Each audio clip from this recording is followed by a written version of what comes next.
Hello friends, Hindi हो या English, German हो या इटालियन, पंजाबी हो या तमिल, हर भाषा में समानार्थी शब्दों का एक अलग महत्व हमेशा से रहा है और अंग्रेजी में इन्हीं समानार्थी शब्दों को सिनोनिम्स कहते हैं। तो आज हम जानने वाले हैं कुछ सबसे अधिक विवादित इंग्लिश के कुछ खास सिनोनिम्स को, पर इसे समान अर्थ के होने के बावजूद इसे एक जैसा कभी भी यूज नहीं किया जाता। तो देखते हैं क्या है वैसे सबसे अंग्रेजी के विवादित सिनोनिम्स जिसका प्रयोग हमेशा से एक ही जैसा रहा है, पर इसका प्रयोग अलग अलग जगहों पर होता है।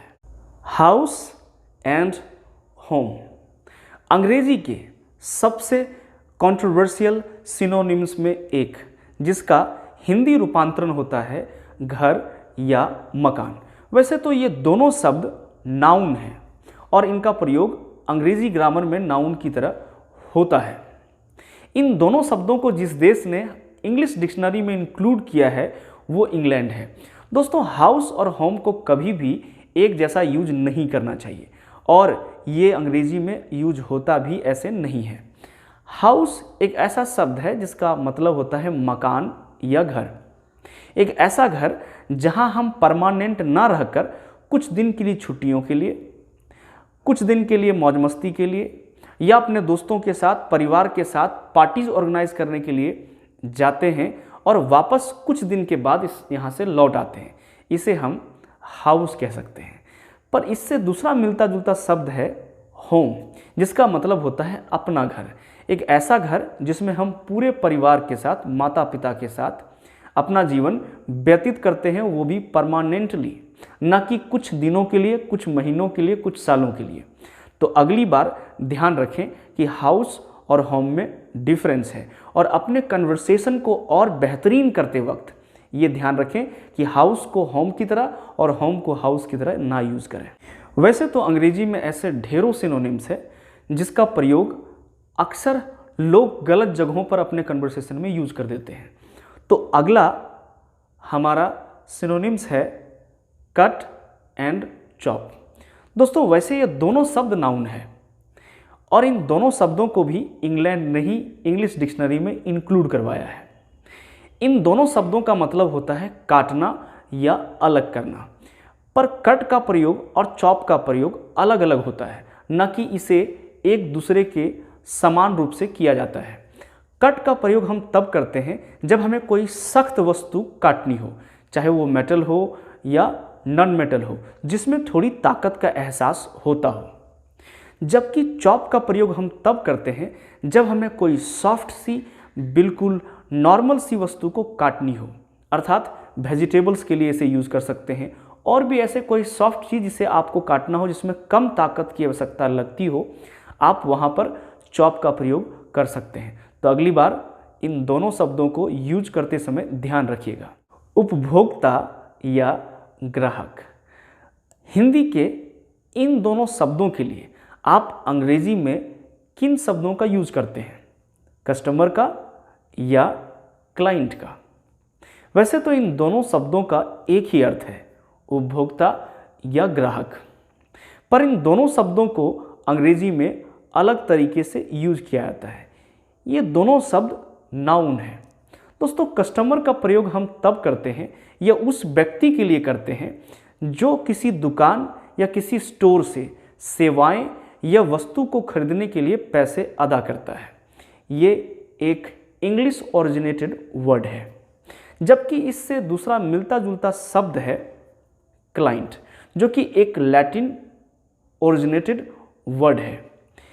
इस शब्द का प्रयोग उस व्यक्ति के लिए करते हैं जो व्यक्ति सलाह या किसी और प्रकार की सेवाएं पैसे देकर किसी खास व्यक्ति विशेष से खरीदता हो, चाहे वो लॉयर हो या कोई और व्यक्ति हो। तो अगली बार इन दोनों शब्दों को इंग्लिश में यूज करने से पहले ध्यान जरूर रखिएगा और अपने इंग्लिश को इम्प्रूव करिए। आइस एंड स्नो, ये अंग्रेजी के ऐसे सिनोनिम्स हैं जिनका हिंदी में अर्थ होता है बर्फ या हिम। ये दोनों शब्द अंग्रेजी में नाउन की तरह यूज होते हैं। इन दोनों शब्दों को इंग्लैंड ने ही अपनी इंग्लिश डिक्शनरी में इंक्लूड किया है, पर इन दोनों शब्दों को अलग अलग जगह पर अंग्रेजी ग्रामर में यूज किया जाता है। आइस हाइड्रोजन और ऑक्सीजन का एक ऐसा सॉलिड कंपाउंड जिसे तोड़ने में थोड़ी ताकत का एहसास लगता हो, जो आसानी से ना टूटता हो, जिसका एक वजन हो। जबकि इससे मिलता जुलता दूसरा शब्द है स्नो, एक ऐसा कंपाउंड जिसके अणु आपस में बहुत लूज तरह से कनेक्टेड हो, जिसे हवा आसानी से उड़ाकर ले जा सकती है। इसीलिए इस शब्द के लिए कई बार स्नो फॉलिंग का यूज होता है, अर्थात ये आइस से बिल्कुल डिफरेंट है, जिसका वजन आइस से कम होता है। तो दोस्तों, अगली बार आइस एंड स्नो को यूज करते समय ध्यान रखिएगा। दोस्तों, आप अंग्रेजी में सुबह को क्या कहते हो, डाउन या मॉर्निंग? वैसे तो इन दोनों शब्दों का मतलब होता है सुप्रभात या सुबह। ये दोनों शब्द नाउन हैं और इन दोनों शब्दों को जिस देश ने इंग्लिश डिक्शनरी में इंक्लूड किया है वो खुद इंग्लैंड है। परंतु इन दोनों शब्दों का एक अर्थ होने के बावजूद इन्हें अंग्रेजी ग्रामर में एक जैसा यूज नहीं किया जाता है। DAWN, जिसका मतलब होता है सुबह या सुप्रभात, पर एक ऐसी सुबह जिसमें सूर्योदय ना हुआ हो, यानी सूर्य उदय होने से पहले की सुबह जिसमें कोई भी चीज़ साफ साफ या स्पष्ट दिखाई ना पड़ता हो, उसे हम डाउन कह सकते हैं। परंतु मॉर्निंग का प्रयोग तब होता है जब सूर्योदय पूर्ण रूपेण उदय हो चुका हो, अर्थात इन दोनों शब्दों को हम अलग अलग जगहों पर यूज कर सकते हैं। डस्क एंड इवनिंग, ये इंग्लिश का शानदार सिनोनिम्स है, जिसका हिंदी में अर्थ होता है संध्या या सांझ। वैसे तो इन दोनों शब्दों को नाउन की तरह यूज किया जाता है और इन दोनों शब्दों को इंग्लिश डिक्शनरी में जगह दी है इंग्लैंड ने।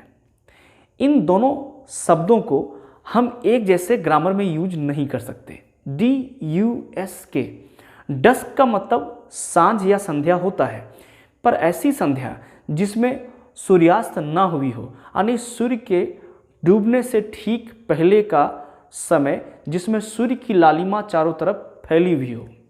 बल्कि इवनिंग का प्रयोग तब होता है जब सूर्यास्त पूर्ण रूपेण हो चुका हो, यानी उसे अब सूर्यास्त होने में देर नहीं हो और चारों तरफ अंधेरा छा चुका हो। तो इवनिंग एंड डस्क में डिफरेंस है दोस्तों। अगर ये वीडियो आपको पसंद आया हो, आपको अच्छा लगा हो, इन्फॉर्मेटिव लगा हो, तो प्लीज़ इसे लाइक, शेयर और सब्सक्राइब जरूर कर दीजिएगा।